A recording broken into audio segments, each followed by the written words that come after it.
अनन्या पांडे के लिप्स पिछले दिनों कुछ ज़्यादा ही अट्रैक्टिव लगने लगे और उनकी जॉ लाइन भी बहुत डिफाइंड लग रही थी। तो क्या इसके पीछे कोई कॉस्मेटिक सर्जरी है या कोई और जादू है? इसको जानने के लिए आइए आज बात करते हैं इस वीडियो में कि क्या है facial contouring and lip contouring और क्या ट्रीटमेंट यूज़ होते हैं इन कॉन्टूरिंग में। और आज हम बात करेंगे लिप फिलर्स और जॉ लाइन डेफिनेशन की।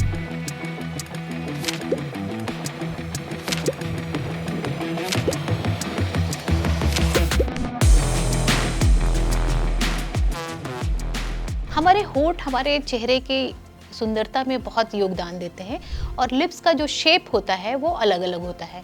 पर किसी भी व्यक्ति के चेहरे में जो लिप्स का अगर हम बैलेंस और हार्मनी मेंटेन कर दें, जिनको हम फिलर्स की मदद से कर सकते हैं, तो उन्हीं एग्जिस्टिंग लिप्स को और उसी एग्जिस्टिंग फेस को हम और अट्रैक्टिव बना सकते हैं।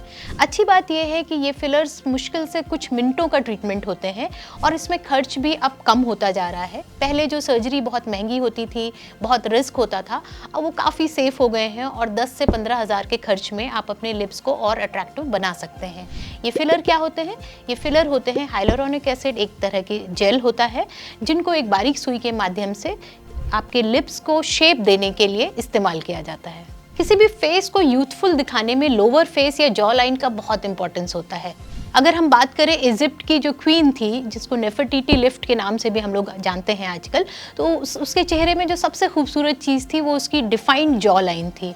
और हम इंडियंस की जो जॉ बोन होती है वो वैसे भी थोड़ी छोटी होती है और ज़रा सा फैट बढ़ा नहीं कि वो जॉ लाइन हमारी कहीं ना कहीं चेहरे में गायब हो जाती है और इसी वजह से हमारे चेहरे का जो सौंदर्य है वो थोड़ा कम लगता है। जो कॉन्टूर्ड एक अट्रैक्टिव फेस, यूथफुल फेस होना चाहिए, वो थोड़ा सा डल और चबी सा लगने लगता है। तो जॉ लाइन स्कल्पटिंग के लिए हम क्या ट्रीटमेंट करते हैं?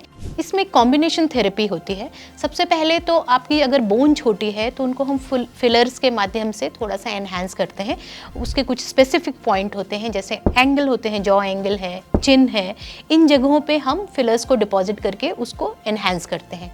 नंबर 2, अगर आपकी वहाँ की जो स्किन है वो थोड़ी सैगी हो रही है, उसको टाइटन अप करने के लिए हम थ्रेड्स और बोटॉक्स की मदद लेते हैं। यहाँ पे माइक्रो बोटॉक्स या बेबी बोटॉक्स का जिक्र भी आता है, जिसमें बहुत कम डोज में हम जॉ लाइन के अलोंग एक एक यूनिट बोटॉक्स का प्रयोग करते हैं, जिससे आपकी जो जॉ लाइन है वो ज़्यादा डिफाइंड लगने लगती है। इसके बाद आते हैं थ्रेड्स, जिसमें पीडियो थ्रेड्स या कॉग थ्रेड्स यूज़ किए जाते हैं, जो आपकी लटकी हुई स्किन को खींच के टाइट करने में मदद करते हैं। उसकी वजह से भी आपकी जॉ लाइन डिफाइंड लगने लगती है।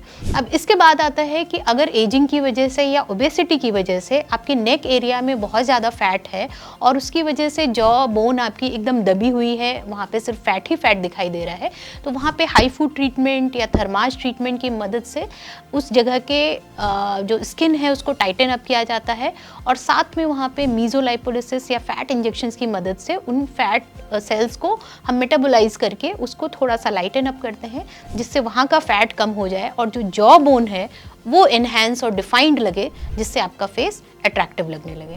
तो अनन्या पांडे के खूबसूरत होठों के पीछे फिलर्स हैं या उनके जीन्स, और उनके खूबसूरत वेल डिफाइंड जॉ लाइन के पीछे कोई सर्जरी है या उनके लाइफस्टाइल और उनकी मेहनत? आपको क्या लगता है ये बताएं कमेंट सेक्शन में। और इस तरह के और सवालों के लिए और या आपके मन में कोई जिज्ञासा है उसको पूछने के लिए भी आप कमेंट कर सकते हैं। मैं हूँ डॉक्टर प्रभा सिंह और मैं आपके सवालों के जवाब दूंगी आपके कमेंट्स में।